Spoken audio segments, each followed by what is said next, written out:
सांगला हिल दे नाल संग ਚੱਠੇ ਚੱਕ नंबर 46 अफजाल अहमद मेरा नाम है।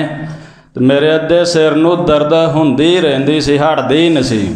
ਕਿਸੇ ਟਾਈਮ ਵੀ ਰਾਤ ਜੇ ਸੌਣਾ ਤਾਂ ਫਿਰ ਹਟਦੀ ਸੀ, ਸੁਬਾਹ ਉੱਠਣਾ ਤਾਂ ਫਿਰ ਸ਼ੁਰੂ ਹੋ ਜਾਂਦੀ ਸੀ। ਡਾਕਟਰਾਂ ਕੋਲ ਵੀ ਗਿਆ, ਆਂਦੇ ਤੇਰੇ ਦਿਮਾਗ ਦਾ ਪੱਠਾ ਕਮਜ਼ੋਰ ਹੋ ਗਿਆ।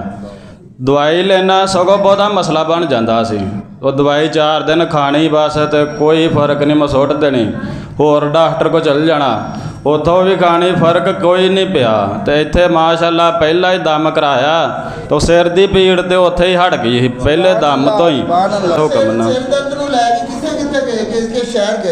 ਕਾਫੀ ਜਗ੍ਹਾ ਤੇ ਪਿੰਡੀ ਕੰਮ ਕਰਨਾ, ਉੱਥੋਂ ਦਵਾਈ ਕਾਫੀ ਖਾਧੀ, ਇੱਥੇ ਡਾਕਟਰਾਂ ਕੋਲ ਵੀ ਲਈ, ਫੈਸਲਾਬਾਦ 'ਚ ਵੀ, ਪਰ ਕੋਈ ਫਰਕ ਨਹੀਂ। ਤੁਸੀਂ ਧਾਗੇ ਵੀ ਲਏ ਨੇ ਪਰ ਦਰਦ ਨਹੀਂ ਹਟੀ। ਜਦੋਂ ਸੌਣਾ ਹੈ ਕਿਸੇ ਟਾਈਮ ਉਦੋਂ ਹਟ ਜਾਂਦੀ, ਜਦੋਂ ਉੱਠਣਾ ਉਸੇ ਵੇਲੇ ਸ਼ੁਰੂ ਹੋ ਜਾਂਦੀ ਸੀ। ਤੇ ਸਿਰ ਦਰਦ ਤੇ ਪੈਸਾ ਕਿੰਨਾ ਕੁ ਲਾ ਲਿਆ ਸੀ, ਕੋਈ ਅੰਦਾਜ਼ਾ? ਇਸ ਤਰ੍ਹਾਂ ਦਾ ਕੋਈ ਪਤਾ ਨਹੀਂ, ਉਹ ਦਵਾਈਆਂ ਬਹੁਤ ਖਾਧੀਆਂ ਨੇ।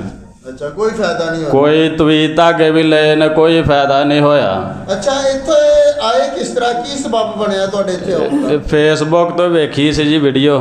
ਅੱਛਾ, ਉਹ ਤੁਸੀਂ ਵੇਖੀ ਸੀ ਕਿ ਤੁਹਾਨੂੰ ਕਿਸੇ ਨੇ ਵਹਾਈ ਸੀ? ਵੇਖੀ ਸੀ ਮਾਸ਼ਾਅੱਲਾ, ਤੇ ਉਹ ਤੋਂ ਹੀ ਵੇਖ ਕੇ ਮੇਰਾ ਵੀ ਦਿਲ ਕੀਤਾ, ਮੈਂ ਕਿਹਾ ਮੈਂ ਵੀ ਜਾਣਾ ਉੱਥੇ, ਇਨਸ਼ਾਅੱਲਾ ਅੱਲਾ ਆਰਾਮ ਦੇਗਾ। ਅੱਛਾ, ਇਹ ਸਾਂਗਲਾ ਕਿੰਨੇ ਕਿਲੋਮੀਟਰ ਬਣਦਾ ਇੱਥੋਂ? ਇੱਥੋਂ ਤਕਰੀਬਨ 55 ਕਿਲੋਮੀਟਰ ਹੋਣਾ ਹੈ, 60 ਕਿਲੋ। 55 ਕਿਲੋਮੀਟਰ ਤੁਸੀਂ ਸਫ਼ਰ ਕਰਕੇ ਆਏ, ਕੋਈ 500-700 ਕਿਰਾਇਆ ਆਉਣ ਜਾਣ ਦਾ ਮੈਨੂੰ ਲੱਗਦਾ ਹੋਣਾ ਜੀ।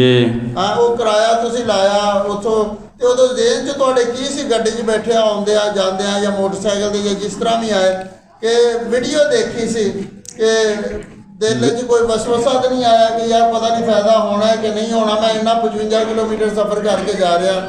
ਵੀਡੀਓ ਦੇਖਦਿਆਂ ਸਾਰੇ ਬਾਅਦ ਦਿਲ ਇੱਥੇ ਮੁਤਮਿਨ ਹੋ ਗਿਆ ਵੀ ਕੋਈ ਨਹੀਂ, ਇਹਨਾਂ ਨੂੰ ਆਰਾਮ ਆ ਲਿਆ ਤੇ ਅੱਲਾ ਸਾਨੂੰ ਵੀ ਦੇਗਾ ਦਰੂਦ ਪਾਕ ਦੀ ਬਰਕਤ। ये मेरे मुस्तफा के नाम की बरकतें हैं, जैसा यकीन रखा था वैसी ही बरकतें मिली। कहते पहले नाम से ही सारी की दर्द खत्म हो गई।